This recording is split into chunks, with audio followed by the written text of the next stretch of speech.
Sinisikap ng lokal na pamahalaan ng Batangas na pabilisin ang clearing operation sa pinsalang iniwan ng Bagyong Christine. Pero aminado sila na pahirapan ito dahil na rin sa mga kakulangan ng gamit. Panawagan naman ng mga residente tulong mula sa pamahalaan. Si Isaiah Mirafuentes ng PTV sa Balitang Pambansa Live. Naomi, dito sa buong probinsya ng Batangas, mas lalo pang tumataas ang bilang ng mga nasawi. Dito sa Laurel, Batangas, iisa ang sinisigaw ng mga tao.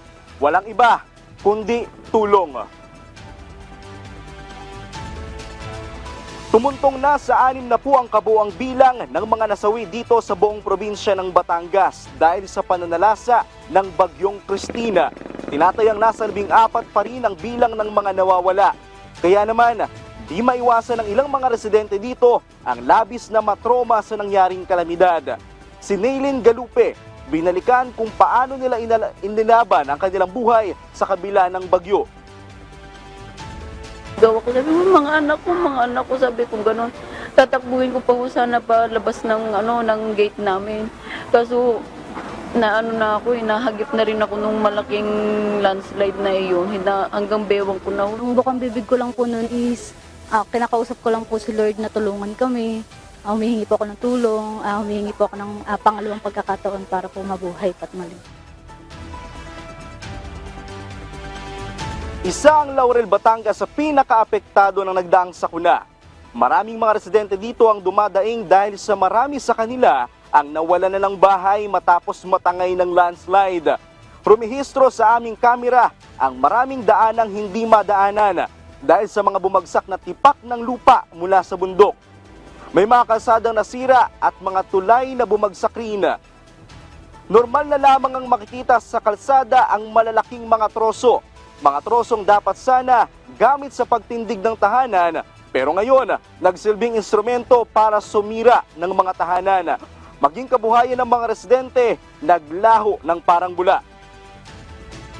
Kami po ay nalulungkot dahil po sa nangyari na hindi po namin inaasahan na isang napakalakas pong tumama na bagyo dito sa aming bayan, dito po sa bayan ng Laurel.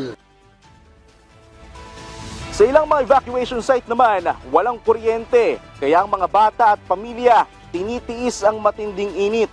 Sa Laurel, Batangas, nasa 11 na ang bilang ng mga nasawi at nagsusumikap na ang lokal na pamahalaan na magsagawa ng clearing operation. Ngunit aminado sila na hirap sila dahil sa kakulangan sa gamit. Alam mo, magkatabi lamang ang Talisay, Batangas at Laurel, Batangas. Sa Talisay, Batangas, umabot sa 20 ang bilang ng mga nasawi dahil sa landslide, habang dito naman sa Laurel, Batangas ay 11. Ipapakita ko lang sa inyo ang eksena ng karamihang mga kabahayan dito. Makikita mo sa aking likuran itong malalaking troso.